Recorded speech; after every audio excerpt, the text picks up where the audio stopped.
Hi everybody, this is Peggy McGuire for English 104 Technical Writing, and today's topic is going to be written instructions. And as we approach this topic, um, I'll be talking about some things that I always talk about when I'm talking about writing any kind of document, and that is we'll be talking about thinking about your purpose and thinking about your audience. But there are a couple of other topics that we'll be touching on today that are maybe unique to this kind of writing. One of which would be the ethical and legal considerations in what you say when you are writing instructions to someone else. So we'll talk a little bit about that. And also that a very important part about of good written instructions is not only do they meet their purpose, do they reach their audience, but also are your instructions usable? So we're going to be talking about usability as a key component of well-written instructions. All right, so let's get started. First of all, by defining what I'm talking about when I talk about writing instructions, I'm talking about a document in which you spell out the steps required to complete some task. And remember, this is going to be some sort of technical task or task that requires the use of some kind of technology, since we are doing technical writing here. So we are talking about some tech-related task that needs to be completed. And you are writing the steps required to complete that task. And you want to focus on two very important things. And that is, you want to make sure that the reader, the user, is able to complete the task safely and is able to complete the task efficiently, since those are two key considerations in a business or industry setting, is that the work be done, but it be done safely and efficiently. All right. So those are the kinds of, this is the kind of writing we're talking about. Writing those step-by-step instructions so that someone else can safely and efficiently complete some kind of technical task. All right. Now, you'll find I several times use the term procedures as we're talking about this. And procedures constitute a specific special form of instructions because they often are looked at as official guidelines. In other words, the company policy about how to do something. And the reason you have a company policy about how to do something is so that we make sure that everybody does things the same way. So when we talk about procedures, we're talking about a specific kind of instruction that is meant to make sure that everybody who is doing this task does it the same way. All right? So just know that when we use that term procedures, that's what we're talking about. All right, so as promised, we immediately think about audience and purpose. And let me back up a minute and talk about audience in a more general way. And I really want you to think about your own experience and how important it is for good instructions to be written with attention to audience. Think for yourself. Have you ever been given a set of instructions for how to do something that you could not follow? That were just so poorly written, or just for some reason you just can't do what the instructions are telling you to do. I bet you've had that experience. Most of us have. And what I would say about that experience primarily is that whoever wrote those instructions was not paying attention to his or her audience and what the audience needed in order to follow those instructions. So if you've ever had that experience, you might appreciate why audience is such an important component of instructions. Paying attention to who you are writing to and asking yourself questions like, how much would my reader, my audience, already know about the tasks that I'm describing? If it's something that you assume that a lot of people know how to do and do often, then you won't need to go into the level of detail and specificity that you would if you assume that most people do not know how to do what you're describing, or haven't been able to do it very often, just aren't very familiar and need some hand holding. So you want to ask yourself that. How familiar are my readers going to be with the task that I'm asking them to complete in this series of steps? All right.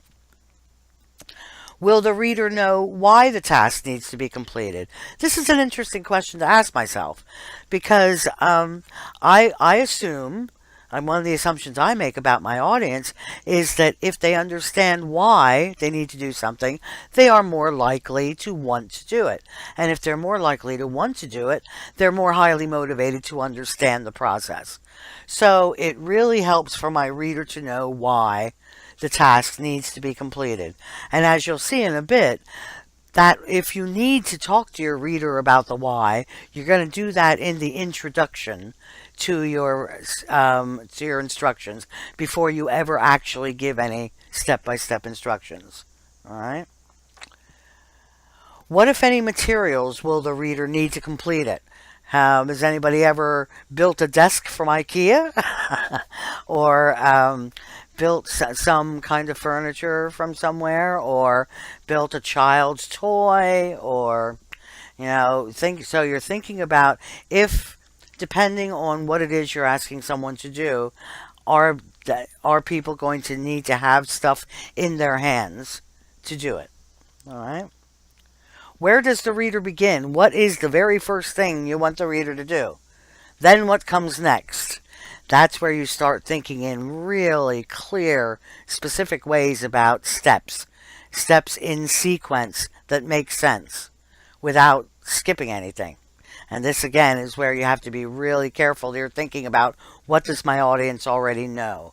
Because if my audience is unfamiliar with this process, I need to be really sure that I line out every single step of the process and don't forget anything, because I take it for granted, because I already know a lot about the process. And that leads me to the last question to ask myself, and that is, what could go wrong here? Where might the audience stumble? Where might the audience get into trouble understanding what I'm asking them to do? And if I can think about that beforehand, I'm more likely to address it well when I'm writing my instructions. So, a lot to think about when we're thinking about audience, when it comes to how to do something well, how to do it safely, how to do it efficiently. All right, so where do these kinds of instructions show up? Where am I most likely going to be writing instructions of the kind that we're talking about here? Usually these come in manuals that that come along with a product that you've bought, or that you're selling, or that you've obtained in some way.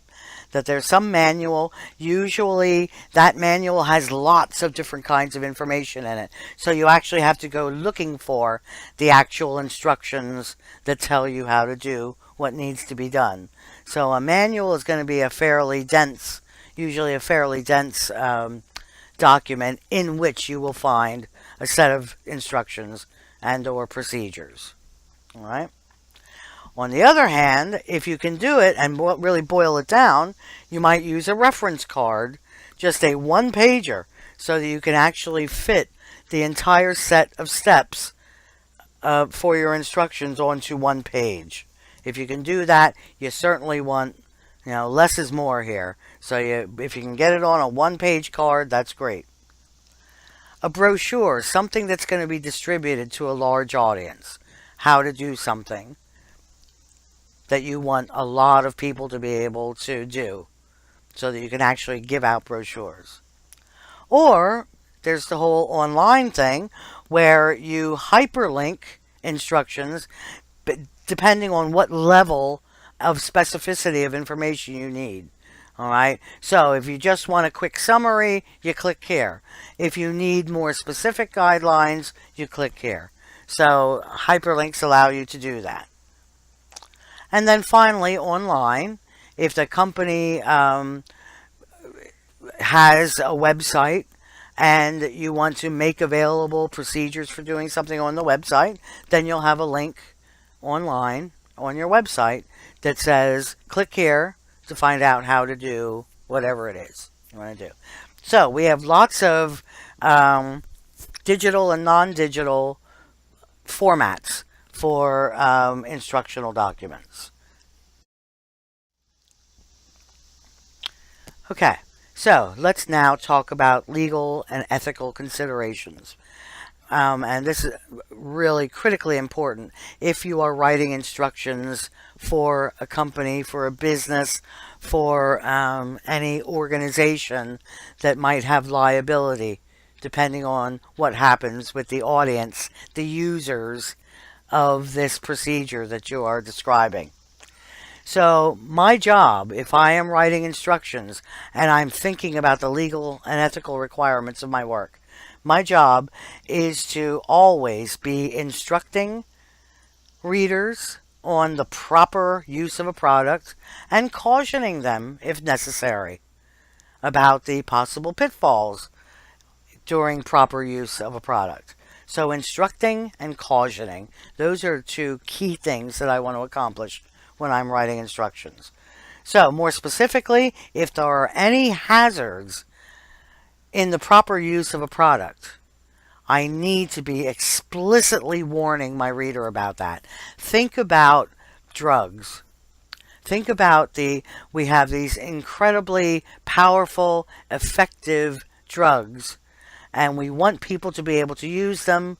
But we also know that even proper use, even if you take the drug as directed, that they could be serious side effects, which is, true in most cases. Well, then part of my job in writing instructions is to explicitly warn my reader about the hazards, even from proper use of a product. On the other hand, there is the possibility of improper use. So another job that I have as the writer of instructions is to warn the reader about what might happen if she or he misuses the product.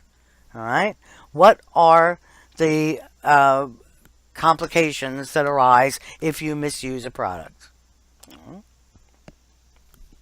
And whether I'm talking about proper use or misuse, I need to explain the benefits of the product and the risks associated with the product in language that the average consumer can understand. So this is my benchmark. I'm thinking about who is the average consumer of this product. Who is my most likely user of this product? That's my target audience. So I want to think about the most likely average guy or gal on the street person who would be most likely to use this product. Who are they? And what kind of language do I want to use to reach those people? All right. And when it comes to the risks, when it comes to the bad news, to convey that information in good, strong, forceful language, to really be clear that I'm not messing around here. This is a risk. This is serious. Take it seriously. Right? And when it comes to actual warnings, and this is really this is a graphic design issue as much as a writing issue, where you put warning information is critical. So when you're thinking about document design, which we'll talk about next class, when you're thinking about document design, one of the things you want to think about is how to make sure that whatever warning language I'm using is displayed prominently so the reader can't miss it. Okay? Good. So, those are some of the legal, ethical issues we want to deal with. Now, let's look at what makes a good set of instructions or a good written procedure. And we have several components that you want to keep in mind when you are developing your own written instructions and when you are looking at other people's and giving feedback on other people's written instructions. The first thing you want to remember is what makes good. What makes a good set of instructions? All right. First thing, your title. Your title should be a statement that is exact and precise about what instructions you are writing about. So, instructions for blank. How to do blank. You don't need to be cute in a title.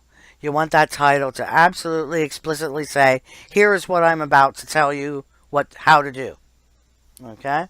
So make sure your title exactly and precisely tells me what kind of instructions you're about to write about. Okay? Now, this may seem obvious, but let's be really clear. In order for you to write effective instructions, you need to know how to do the thing that you are describing. Alright? So, you need to write instructions that are accurate and well informed. And the best hope you have of doing that is to actually know how to do the procedure yourself. It makes it much easier for you to write precise instructions if you know how to do it. Which means you better have at least tried to do it once. Okay? Good steps are always in a logical sequence. Alright? First you do this, second you do this, third you do this, fourth you do this. And again, as I said earlier, this is where you really have to pay attention to your audience. Because if you are describing a procedure that you are very familiar with, it's so easy to sort of skip over information about how to do the thing because you've taken it for granted. Well, you can't take it for granted if you are trying to convey this information to someone else, especially someone who may not be familiar with the procedure you're describing. So make sure that you think through and list your steps in a logical sequence. Okay?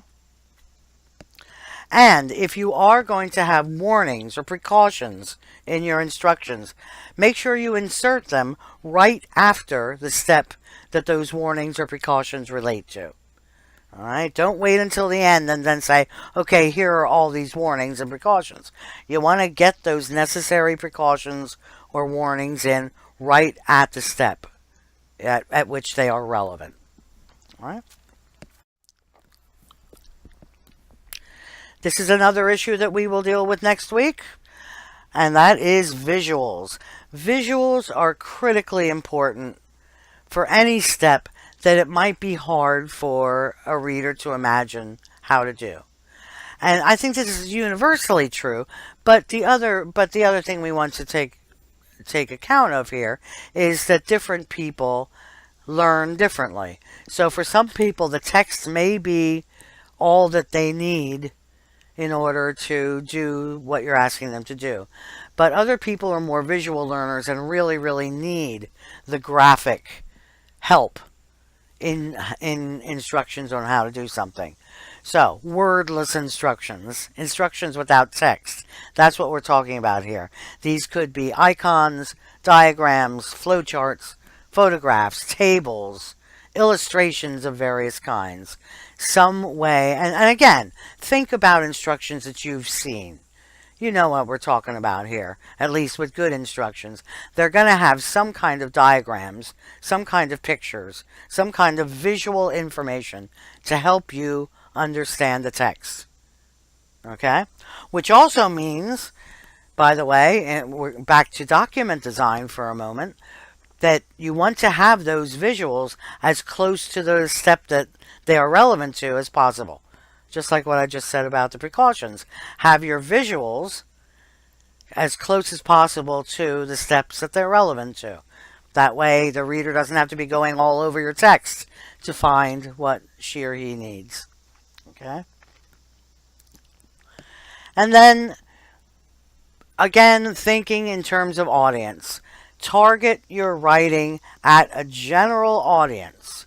Remember that general audience of users, which means you're going to make sure in your introduction that you provide sufficient background information, including the why. Remember, we said it helps readers to know why they're doing something.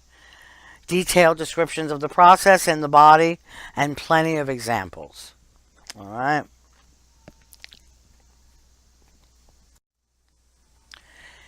Now, here's the second unique aspect of writing instructions that you need to be careful about, and that is readability.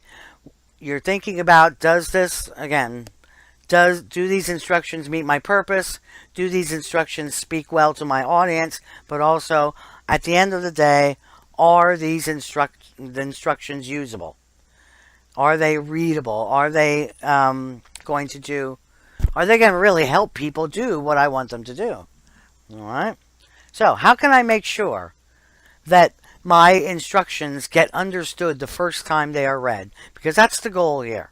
To be so good, to be so clear and so precise that a reader can read them once and know what to do. So I don't have to keep going back. Right? How can I, as the writer, make that more likely to happen? First of all, use direct address, active voice, and imperative mood.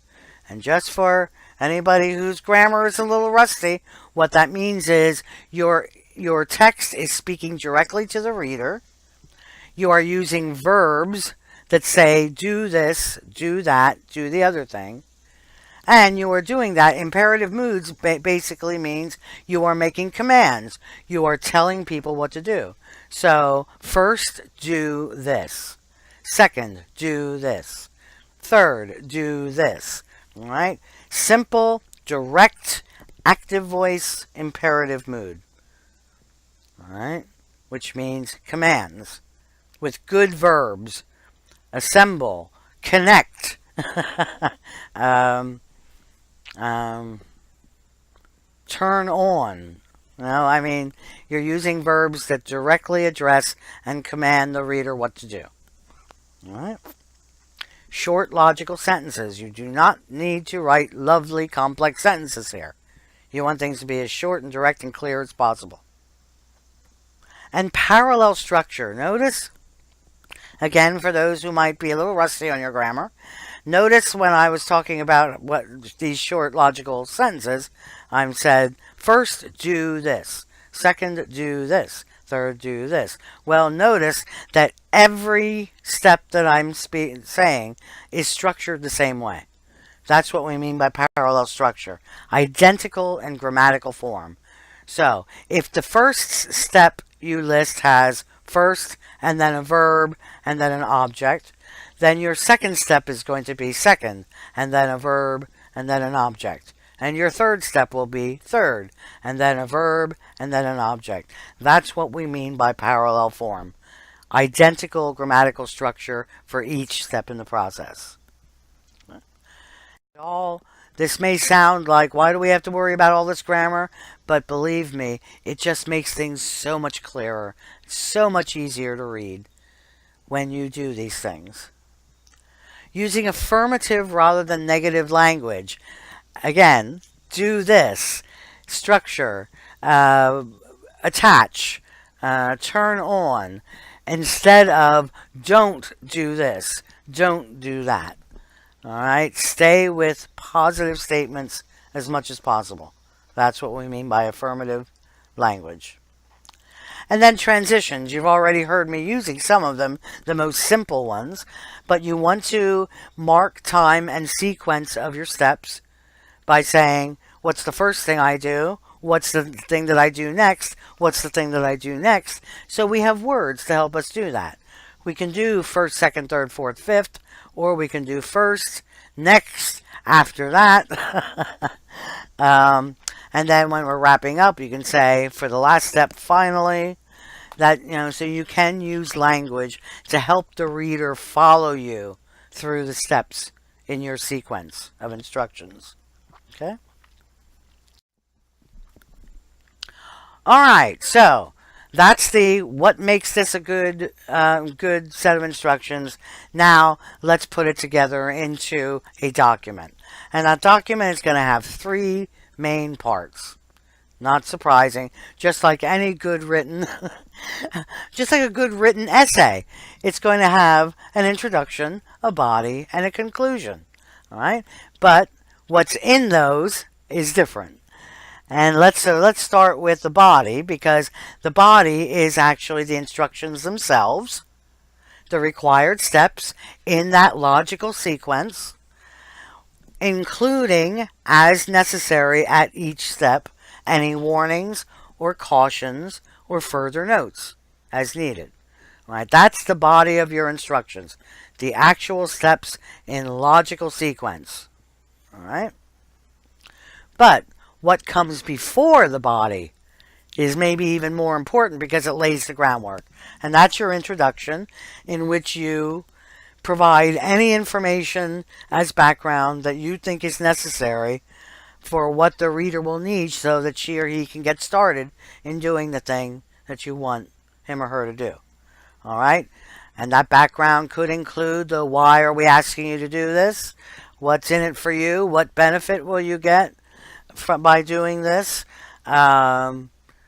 Whatever background information you feel is relevant that's going to help the reader be able to follow your instructions. That's what goes in an introduction. All right? Then the conclusion. And here's where the conclusion could serve one of a variety of functions, depending on what your instructions are like. So if the instructions have turned out to be a long, complex piece of writing, then in your conclusion you probably want to summarize them quickly. All right? So that your reader may not have to go back into the body to try to re-understand this long, complex process. All right? So, if that's what you're working with, then use your conclusion to summarize the process. If that's not the case, if the procedure is fairly straightforward, then what you can do for your conclusion is write about what will happen after you follow this procedure. In other words, what will be the results? If you follow these steps correctly, what will be the results? That's what you would talk about in your conclusion. Or, if you think that there is a possibility that things could go wrong, remember you thought about this along back at the beginning, what could go wrong? If you think that there are places where the reader might get tripped up in trying to follow these directions, then you use the conclusion for troubleshooting, for sort of before it happens, addressing with any advice you want to give or suggestions that you want to give about what to do if things go wrong. All right. If you follow these procedures and you're still not able to get reception on your new satellite dish, then say what the reader should do next. All right. So you can use the conclusion that way. So a variety of ways to use the conclusion of your directions, your instructions, your procedures, depending on what kinds of instructions they are. All right. All right. So I've done all my thinking, I've done my drafting, and I now have a document that has a good introduction that lays out the background for the procedure I'm about to describe. It has a good body that has a series of steps that are logically ordered and clearly tell me what to do. And then I have a conclusion that tells me what will result if I follow these directions.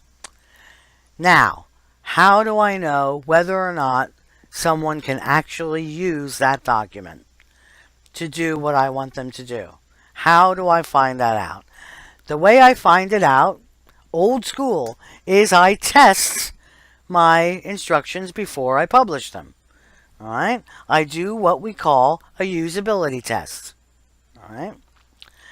I conduct this, and in order to do that, first of all, once again, I think about typical users. Who is my audience? Who are the people most likely to need and want these instructions? And then I identify some of those typical users and ask them if they will be my audience. All right? So I just get 3 people in a room and who are most likely to want or need to use the instructions I've written. And I say, will you help me figure out whether these instructions work, whether or not you'd be able to follow them? Okay? This is what we call a usability test. So, I give these people my instructions. If possible, I give them, if we're talking about doing something with a machine, and it's possible to have them actually do what the instructions are asking them to do, that's much better than not. All right? So you actually have them read the instructions and then do what the instructions ask them to do. As they are doing that, you observe them. You observe how they read. This is something those of us who teach reading and writing do all the time. You may not be aware of it, but we're watching you as you read, because your body language tells a lot about your understanding. So, you've got your audience here. They're reading your instructions. Watching them may tell you a lot about how understandable your instructions are. If people start fidgeting, if they start scratching their head, if they're scowling, if they're, just like looking uncomfortable, then there's a good chance they're having a hard time, right? Whereas if people seem to be reading pretty fluently, if they're nodding their head, if they seem comfortable in the way they're sitting as they read, those are signs that they're probably understanding. So body language, observing readers can tell you a lot about how clear your directions are. Okay? And then, after they read, how do they respond to what they've read? Are they able to work with the document? How do they work with the document? You're going to watch all this and take notes, because you're trying to figure out whether or not at the end of the day your readers can use the instructions to successfully complete the task. All right? So, one way of doing that is actually watch them as they try to complete the task. Other ways to get information then, once the test is over, as it were, is to bring those people back together to talk about their experience. And we have a couple ways of doing that. We have what we call think alouds, which is you basically just ask people to say, okay, let's walk through this document, walk through the instructions. And at each step, what were you thinking? When you read that, what did you think? What did you think about? And that is, just asking them to remember what they were thinking along each step of the process really helps us to understand whether or not they understood. Because they're going to say things like, I really wasn't sure what you meant here, if you asked them what they were thinking and that were true. All right? So you actually ask them to uncover their thinking with their own words.